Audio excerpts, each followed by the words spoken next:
So, the second part of the video in connection with the fifth house and the Hebrew letter Hey and the Toth and, the,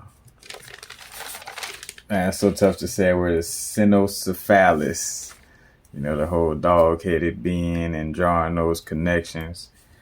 We'll tap into another aspect to this. Similar connections, but a little different. In connection with the atom, electrons, protons, and neutrons, which connects to the Elohim and sky gods. We're going to get into it.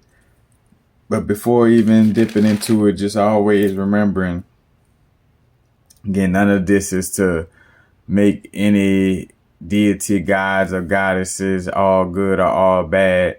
This is for a more full understanding of it, a more objective, non-biased perspective, because ultimately, what I'm saying, again, it's about, tactfulness of navigating the paradox, what I'm saying? So while freeing yourself from the binding of these religious spirits, deities, egregors, you're doing it in a manner without judgment, what I'm saying? So as you may see that a certain religion or certain egregors and spirits worshiped outside of you, like, if you made that, mistake of making it more external and more of a worshiping external than connecting internal, as you switching up these things, making sure that, whatever you do, even if you understand that a certain egregor, deity, religion was in essence to kind of confuse you or harm you, it's still not to judge it as all good or all bad. You know what I'm saying? Just understand, like, all right, it's not for me to be worshiping, or it's not for me to be connecting on this level, but that doesn't make it all good or all bad just because it's not for you. You know what I'm saying? And then also, understanding, like with anything, water, sunlight, the two most quote unquote life-giving things in this realm has a positive and negative. So in the same way, just because some of these tools are presented to you to bind yourself or to trick you out of your free nature, they could also be used to help you. So just like words could be used to kind of trick you or bind you, it could also be used to help you. Just like your body, in essence, the body and the whole prism aspect, and, your soul being in this avatar, just like it could be seen as being trapped in the body, you could also connect with the body and use it as something to help you upon your journey. You know what I'm saying? You think about the quote unquote governing of the zodiac wheel, or the astrology signs, the arcs and archangels, and all these different angles within the zodiac wheel. You know what I'm saying? Just as much as it could be something that's seen as a governing type of thing, you could use that to your advantage, just like knowing the weather. You know what I'm saying? Same thing with computer technology. Certain aspects of Wi-Fi and computer technology could be seen as harmful, but then you also could use it to help yourself. You know what I'm saying? Same thing with religious texts. Same religious text that could be used to bind you to a religion or trick you out of your free nature. You could also use it to, show certain truths and help you upon your journey to get a full understanding, and even with the ability of trickster, you know what I'm saying? Because again, like, as we bringing up the whole aspect of seeing, how the Jehudi Toth,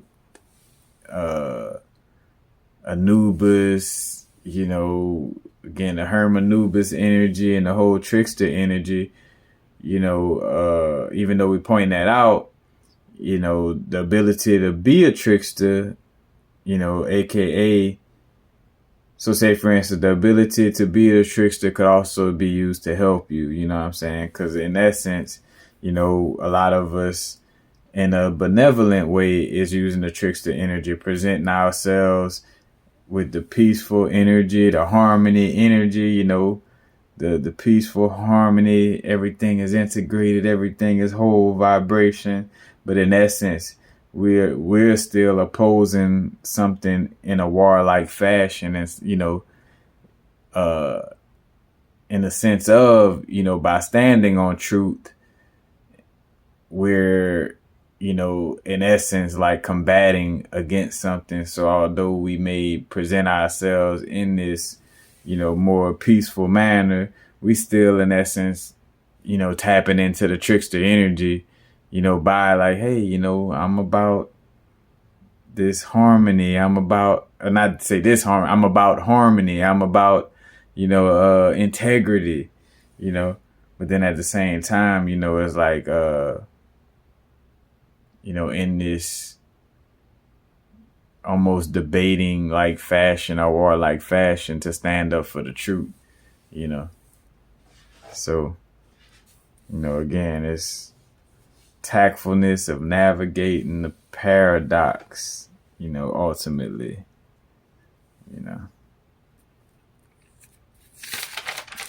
and being free to, make different decisions. If you find yourself, because I realize, again, the skillet from the frying pan energy of leaving a religion to still be doing things in a religious way, you know what I'm saying? Because I see how, in some cases, like with the voodoo, Santeria, traditions and pantheon and the whole Kemet thing, and how that could be almost just like a second rendition of, going to church. And again, it's not knocking anybody who taps into this energy, whether they worshiping, deities outside of themselves or not, but it's like keeping it real. Because the same thing, what's funny is the same thing with the Christian vibe of like, oh, well, majority of people go to church and Christians, so I shouldn't speak up on it because it's going to make the majority of people angry at me or mad.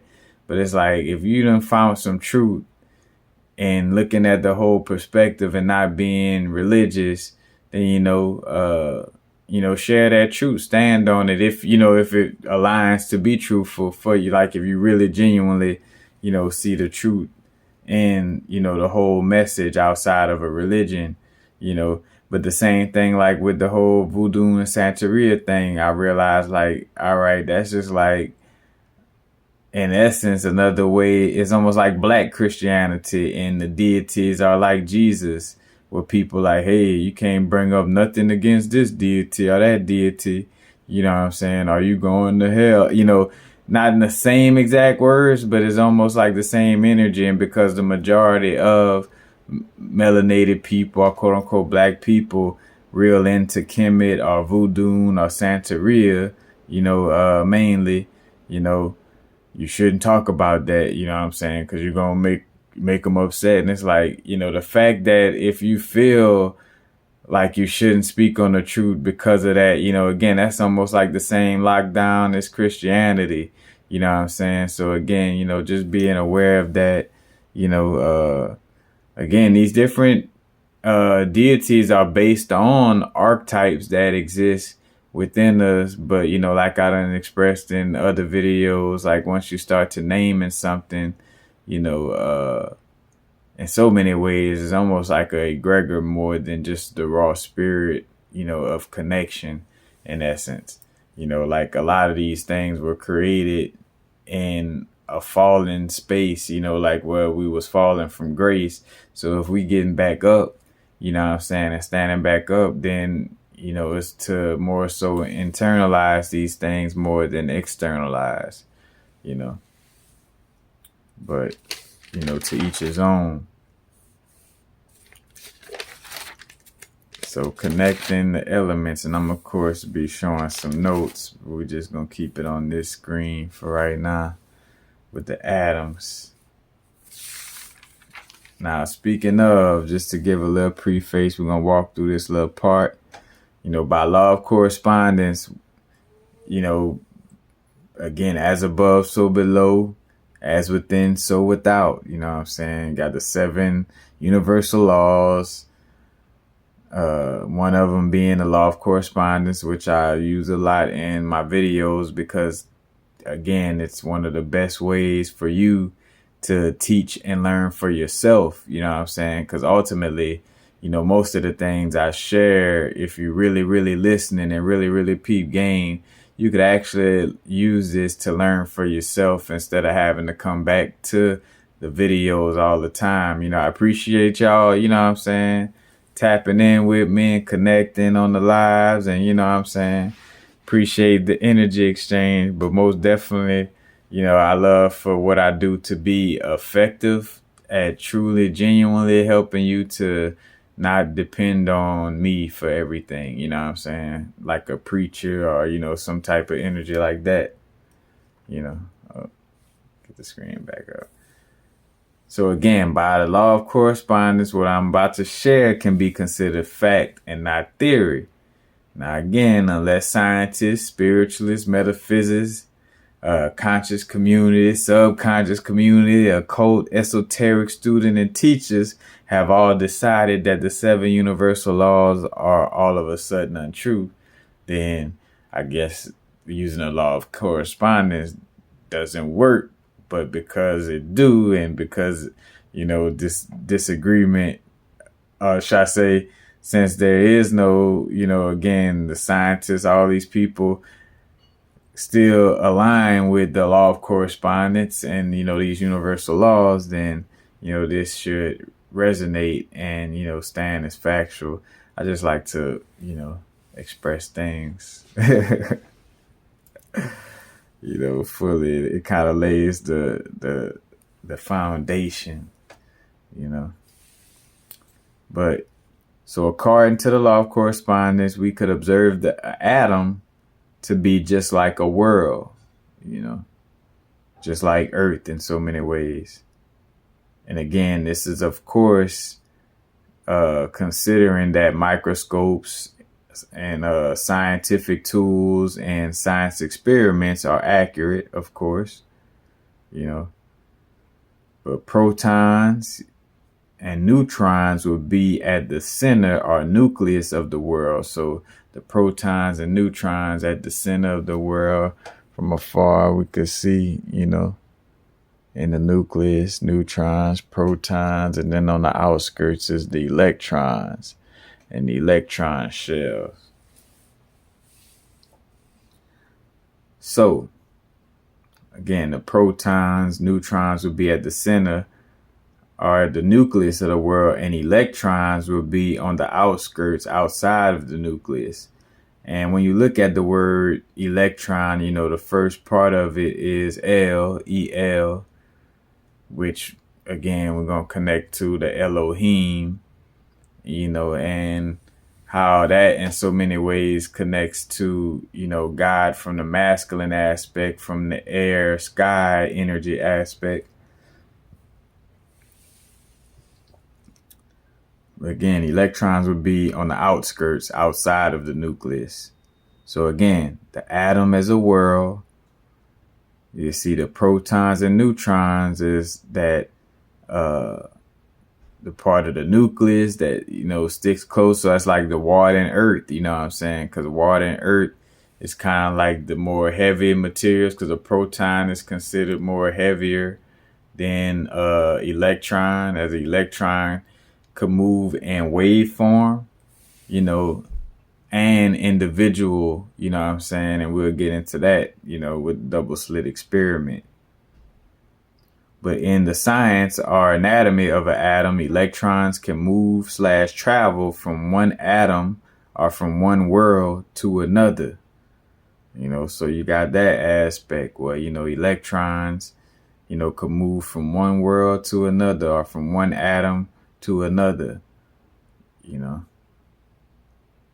And, this is seen in ionic bonds when the electron is transferred to one atom from another. Now, in essence, ionic bonds and covalent bonds, they almost like, two different worlds or two different atoms sharing the same electron. So even an ionic bond, when the electron is transferred to another atom, that other atom is still technically close by, but the electron is allowed to rotate in the other atom's, electron shell or electron field. So in the mythology perspective, electrons would equate to beings or deities and gods that can easily travel from one world to another. And speaking of, other than, again, you got the El and the connection with the Elohim, are the whole electric gods, and this would also connect with the whole Thoth and Mercury energy being a messenger of the gods. A messenger could, easily travel from one world to another. But now in this case, though, on a different level, the Thoth energy, is more so an energy, again, more so connecting to the Yadalabrat energy, more so connecting to the being that is more so just able to be in this realm. So although it could be seen as the electron, is more so would be like a electron that's kind of tied to this atom or this world in so many ways. So electrons would equate to beings that can easily travel from one atom or one world to another. And also connecting to electrons is the double slit experiment. Now, without going into full explanation, a double slit experiment shows how electrons appear or moves in a waveform or in a formless etheric type of manner until a human's conscious awareness is observing the electron, and then it moves as an individual unit that is countable. So to, again, one more time, with the double slit experiment, go look it up, double slit experiment, slit, S-L-I-T. But the double slit experiment shows how so in so many ways, the scientists were observing like these atoms, or more so how the electrons move, and they were recording it like more so like with a machine. And when they were recording it with a machine, but they weren't in the room watching the experiment, the electrons showed up on their records as if it was moving through all of the holes, because they had different slits. That's why it's called a double slit experiment. And it would seem like it was moving in waveform, like it was like it wasn't moving as an individual electron, but more so in a wave-like type of manner, And it wasn't until when somebody would go and observe the experiment, with their own quote unquote, human consciousness and awareness, then the electron would appear in an individual perspective. So, as above, so below, as within, so without, how mythology is anatomy by law. And in this case, the anatomy of an electron, or anatomy of an atom, and how the electrons move, is also a mythological story. So basically showing how human consciousness changes and affects how electrons move and appear. This phenomena parallels the mythology stories of how gods needed human worship and focus to exist. How many mythological stories, connected to more so, I think, of Zeus, speaking of electricity and lightning, but like Zeus always trying to get the humans to, to worship him more, because they get that power from that worship. Now, outside of the normal aspects or the ancient aspects of mythology in our modern world, again, using the reference American Gods, Wednesday on American Gods, which is like the Woden energy. Wednesday also is connected to Mercury, so just all those different connections. He was trying to get, basically the humans to worship the old gods again, the quote unquote old gods, because that was a whole little twist on that too. Because technically, Zeus and all those types of gods really was more so like new gods. But, when in the show, they were the old gods because they were in comparison to, say, for instance, Technology Bar, which was the god of technology. Now that, again, now that everybody got a smartphone, stuff like that, the technology, in essence, the god of technology was born in so many ways. But, again,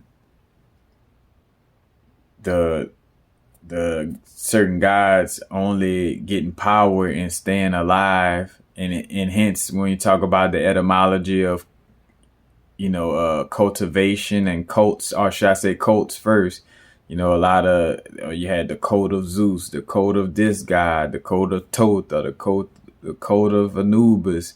In so many ways they were called cults because it's also like, in essence, cultivation, like you cultivate a plant, this same thing in essence. So it's like showing again this phenomena of how a human consciousness, affects how an electron moves and appears.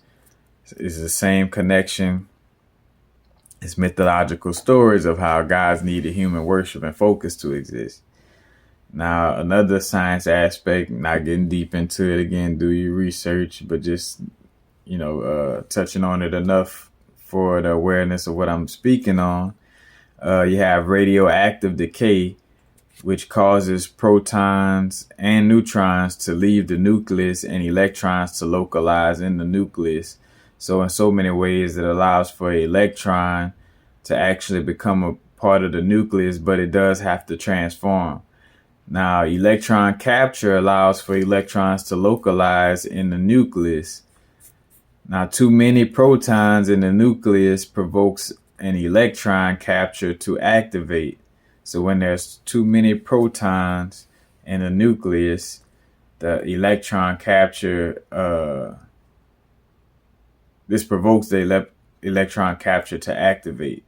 And the electron is absorbed by a proton, which becomes a neutron after absorption. So again, like literally, like, the negative electron, positive proton, they become one. So in essence, they become a neutron or neutral, And again, also within the name proton, you see, give a little look at the tablet. Again, proton, like a ton, something heavy, electron, L, elements, the Elohim, all those connections. A proton and electron is lost. When the electron and proton comes together, then each one of them are lost and they become a neutron. So basically a proton and electron is lost while a neutron is born, and this creates a new atom or a new world and technically a different element, Again, just going back to this reference, it also had elemental, mental, but the mental, mind, and air aspect. So elemental also could be seen as something of the mind as well, as much as it is considered, a physical, actual, element. And then elemental, like giants or titans, like men, tall men. And the video again, what was that video? Live Now, number 28, where I talked about titans and birthright and entitlement in the hoods.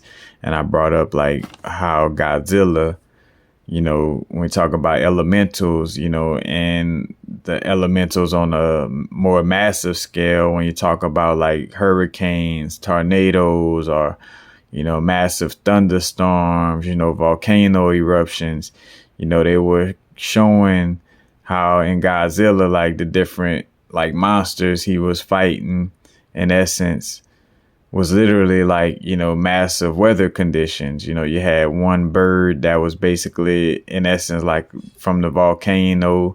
You had another three-headed flying lizard type of being that was like a big thunderstorm everywhere he went. So in so many ways, again,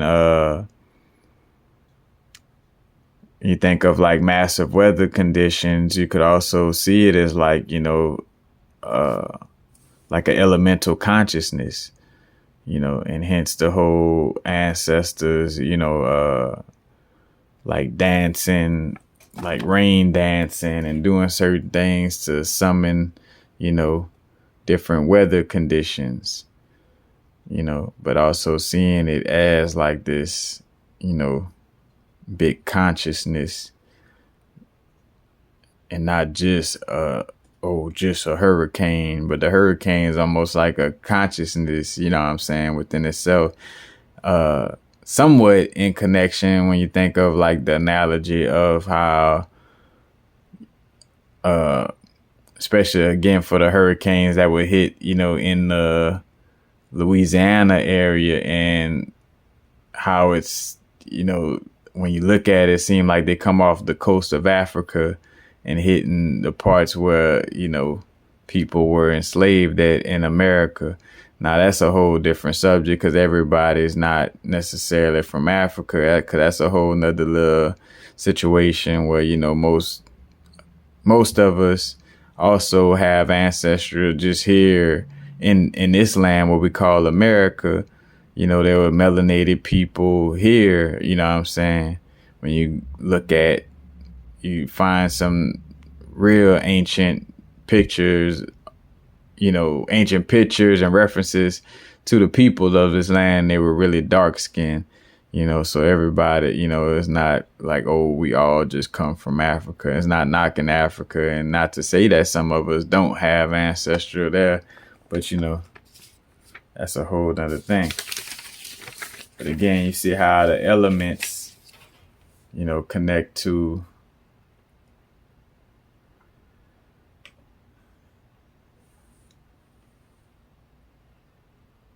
now with the Elohim. Again, Elohim, Hebrew, a plural of Eloah, and again in Hebrew, Elohim meaning gods or godhood,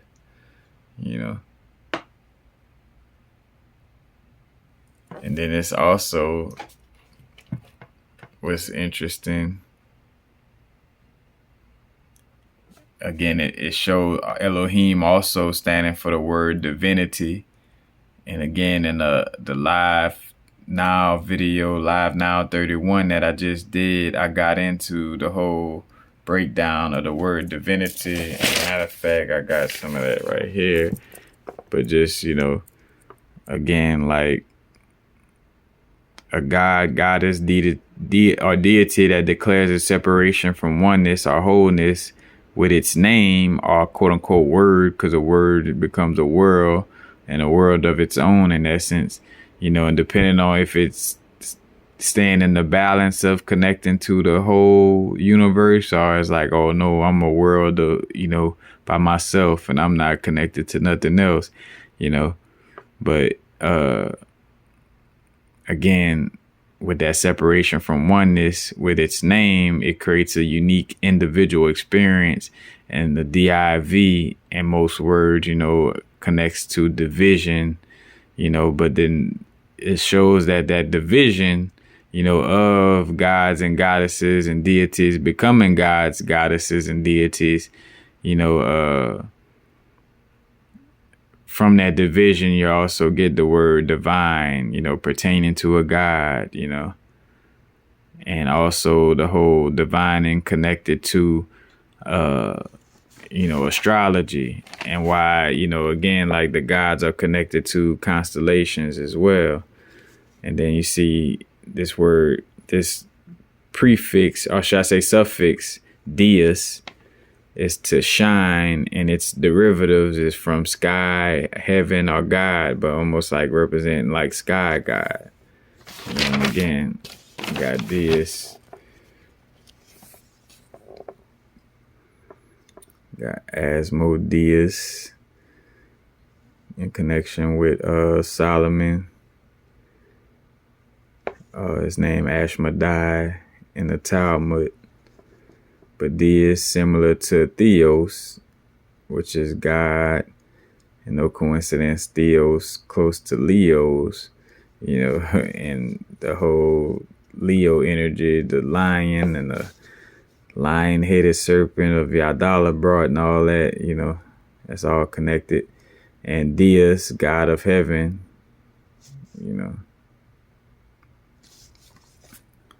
so that's all connected in that manner. But then also, let's see, what was interesting as well.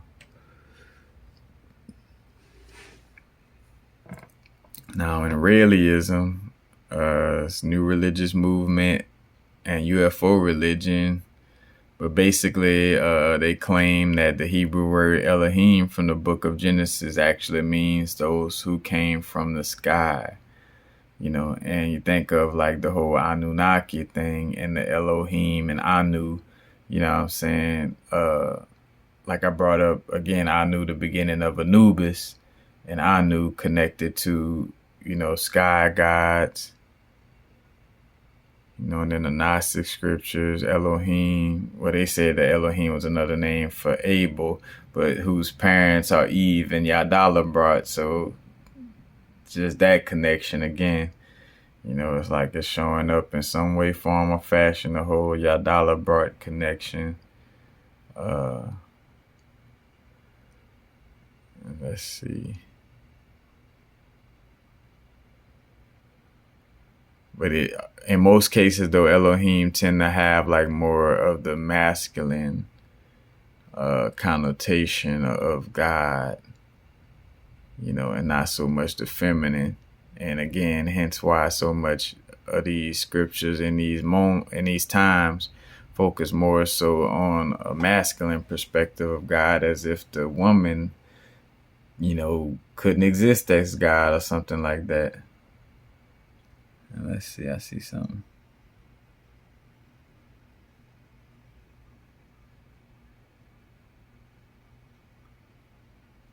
All right, but yeah, we ain't gonna go too deep. I just wanted to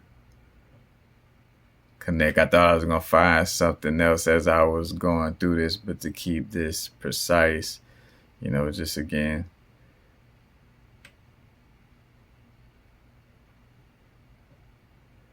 Again, Elohim, plural noun for gods or deities. So you see that connection.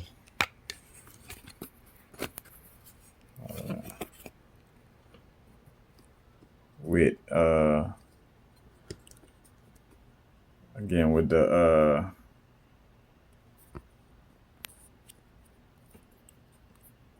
electrons and the Elohim energy.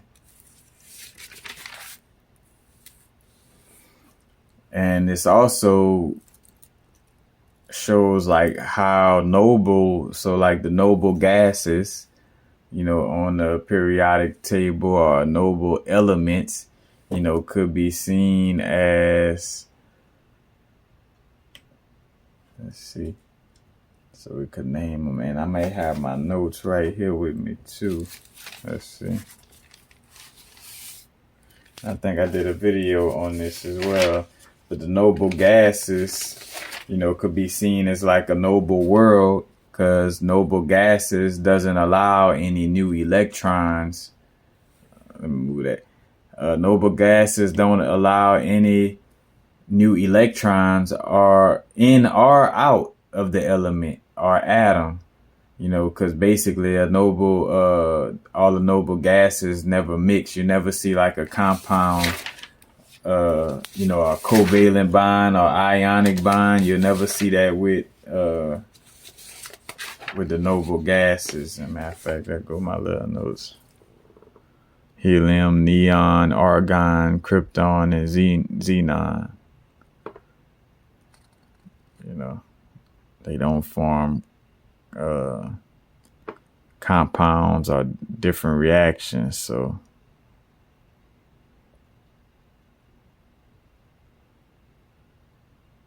just that example. And again, like the different little, electrons, and most of them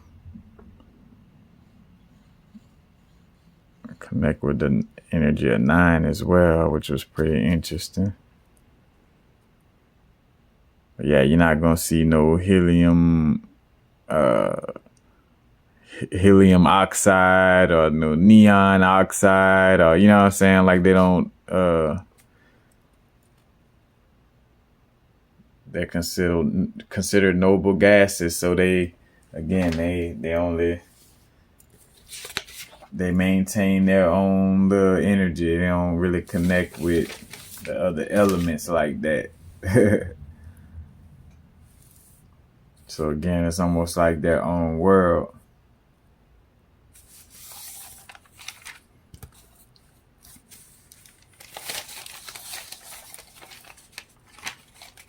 But again, just seeing example of how electrons, the movement of electrons is connected to, again, like these electrical type of gods and deities. More so from a masculine perspective. Excuse me. But we'll just bring the atom pictures back up. But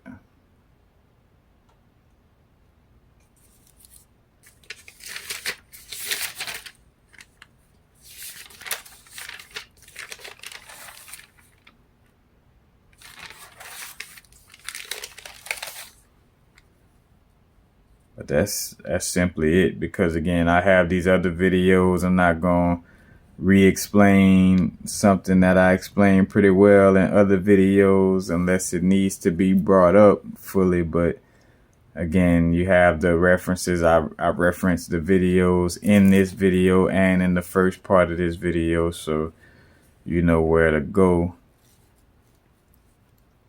And I may even edit it. If I don't edit it and make it pop up on the screen as I'm talking about it, it will be connected to the video when I post it. So when you press the little I at the top of videos, that had a little I icon on YouTube. When you're looking at a video, it'd be like more videos by Universal. And it'll be like all the videos I brought up in connection with this. So it'll be easy for you to, because again, I want to make it as simple as possible. Getting better and better without, over talking it. But again, a lot of, for the most part, again, this is a millennia of information. Like, again, when you just talk about, like, say, for instance, astrology by itself, like, you could spend your whole life just researching 1 or 2 zodiac signs, let alone, tapping into, like, explaining everything about, astrology, or everything about the connection of mythology and anatomy, like how I like to tap into the whole law of correspondence. But again, this kind of gives you, that awareness, how you could do this for yourself, and have these perspectives and gain this awareness, through your own question asking and your own research, And as I was doing this, I remember I did a video about, like, what's the karma of certain, like chemical compounds.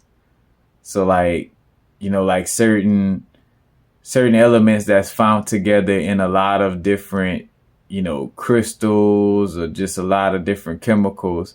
I'm like, all right, as above, so below, as within, so without. These elements are almost like, let's say, like a person, it's given a name, so it has a unique experience.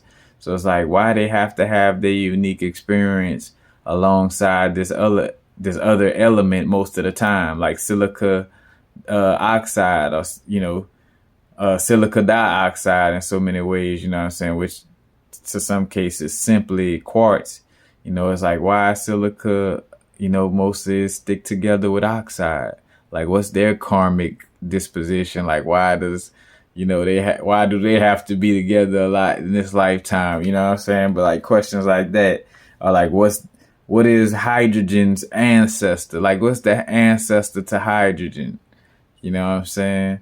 Now, again, I spoke on that too, like video about how the heavier, like the heavier elements only came around later, in essence. For one, when we started using words more and start naming stuff in this realm, a book to kind of also connect with it, if you want a book to connect with it, Rudolf Steiner's Cosmic Memory, you know what I'm saying, kind of had like a connection of like also putting into words, because again, I done did it in videos, but like if you're looking for some literature that kind of shares the perspective of like how our bodies with more light, like how we kind of transform into having more heavier bodies and using words more instead of like just telepathy and stuff like that, because again, like at certain points lead wasn't existing in this realm. Lead was too heavy. Like lead didn't come into existence till later. You mostly had, like, say for instance, some of these noble gases, and not even say the noble gases, but like anything with a light atomic number, because atomic numbers equate to mass as well. So like, let me probably do that right quick. But, like helium, hydrogen, you know what I'm saying? These things, especially hydrogen, and that's why it's number one on the periodic table, because of,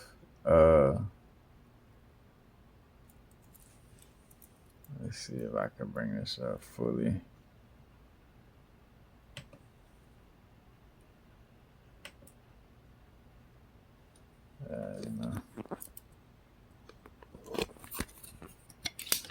I like the lighter ones, like hydrogen, lithium, beryllium. As a matter of fact, beryllium, that's your beryl crystals. Your aquamarines, hiddenite. Not hiddenite, aquamarine, heliodor, marganite, goshenite, phenakite. High vibrational crystals, again, got this more lighter gas in it, lithium, to help calm the nerves, and also in batteries now, what I'm saying, more lighter energy to that, Got the fluorine with fluorite, what I'm saying, got a lighter energy, and it's also connecting with the energy of 9, but, you see that connection there as well. So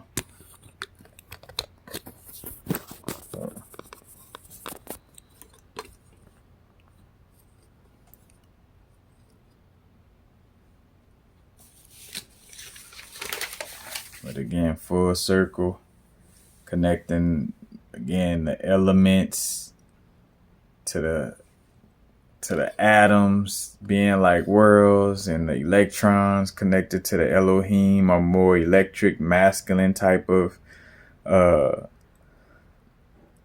deities and gods, and not to mention also what you're probably seeing on the paper, but just me bringing it up, elements also tapping into the whole elementary school and the kindergarten or Garden of Eden and the custodian and keys are custodians, like guardians having the keys, and that goes into the trickster energy as well, you know, and also drawing back to the Titan energy. But again, these two videos, which I will reference, the Live Now 28 video and the Connecting the Dots video, will also bring forward clarity. And again, you know, referencing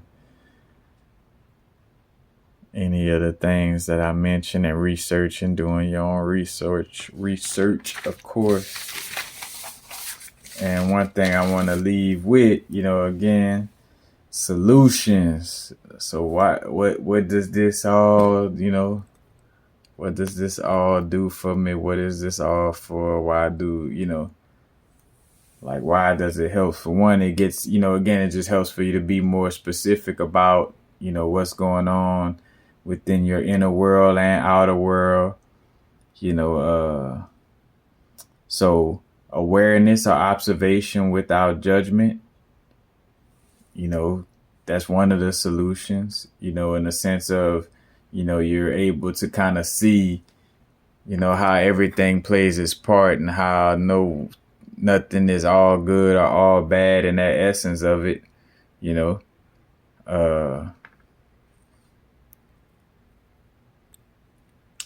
And what else? Look at my little notes.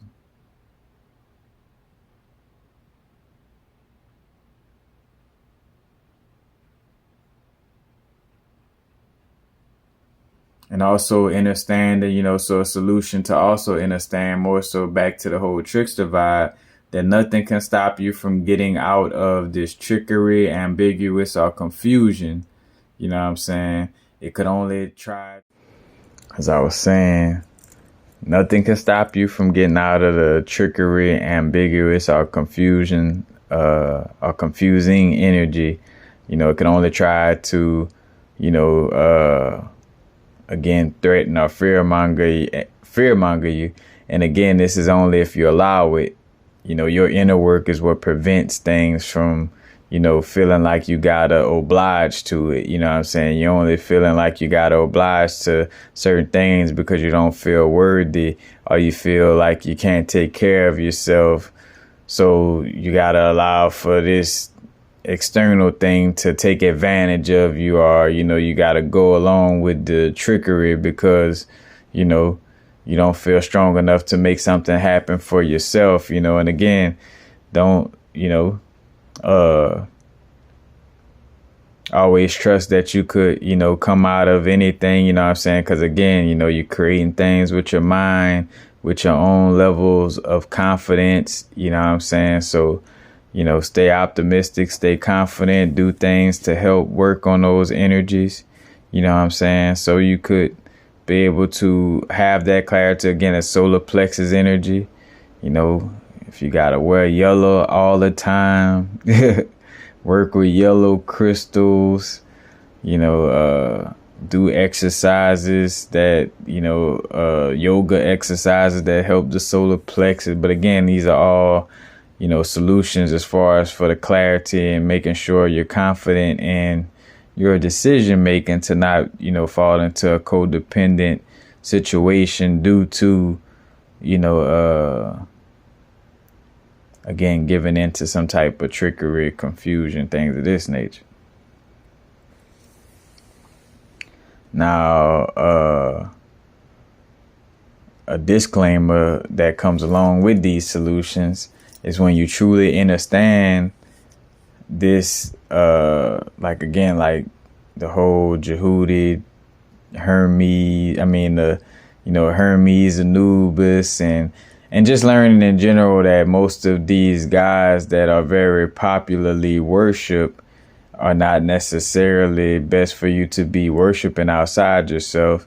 You know, again, understanding that these archetypes do exist inside and that you express, you know, you have like your own little inner pantheon of archetypes that you connect with. But again, it's an internal thing and not like you don't have to worship something outside of you, you know, with statues and all this. Again, when people say they're doing altar work, it's said to be something that is just to connect with their own subconscious mind and it's internal work, but again, you got to do it in alignment for yourself, so if you're doing the altar work and you're having the statues, all this, but it still but you feel like it's internal genuinely, then, hey, it's for you. But, sometimes you doing all this external stuff and in your mind, it still feels a little external.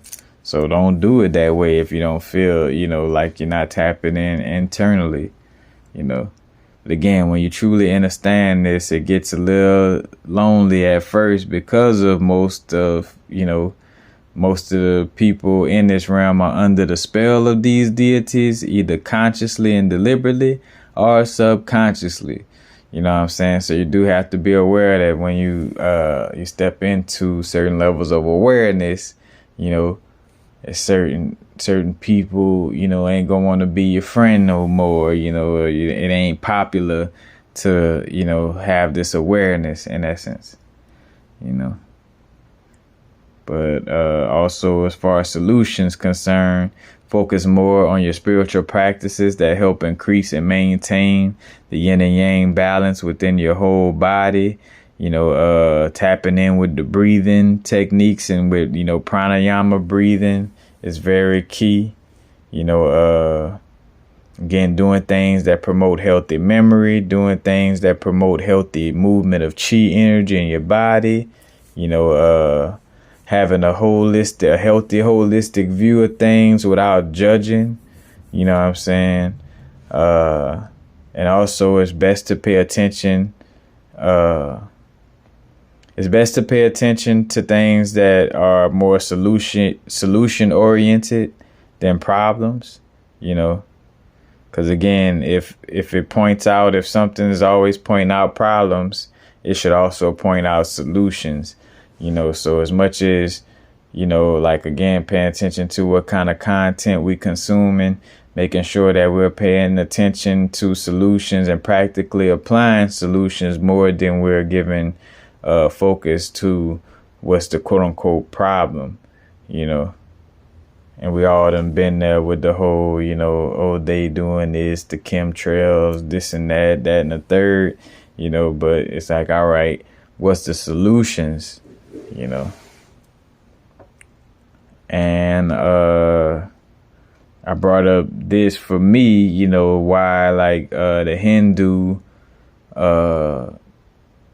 or Vedic energy aligns for me, because I feel that energy of yoga and meditation and these types of practices really help to harmonize the yin and yang energies, and in their mythologies, storylines kind of have this well balanced vibe of hey, this is demons, this is asuras, but the asuras also helped out in certain ways, you know what I'm saying? And these are the devas or divas are, you know what I'm saying, the benevolent deities, but then they also had some kind of messed up ways of doing things too, like the story of Indra, where he was considered benevolent, but then he also was jealous of sages, you know what I'm saying, not wanting them to surpass him in his growth.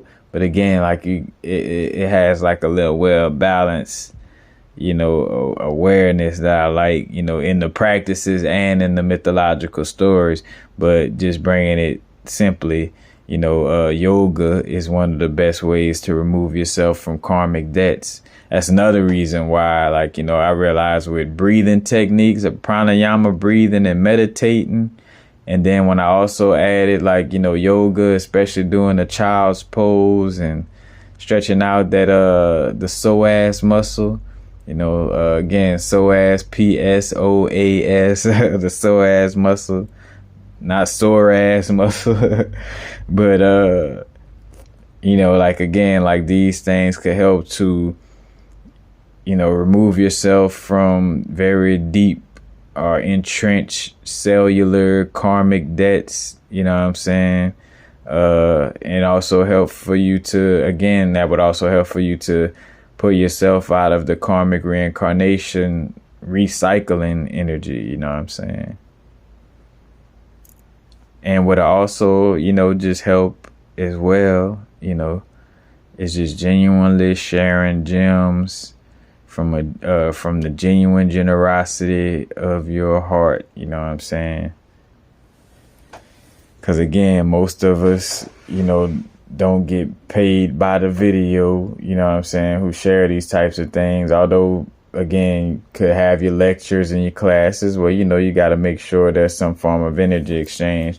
But again, like these videos is, for the most part, other than donations, it's for the free 99. So, but on the flip side, you also, sharing these types of insights, this type of knowledge, it just helps, create a certain vibration for yourself. So, but that's basically it. You know what I'm saying? We don't have to go any further. Now is the vibrate. Y'all know what it is. Not too far in the future, not too far in the past. Right now, do your own research. Any and all donations greatly appreciated. Peace.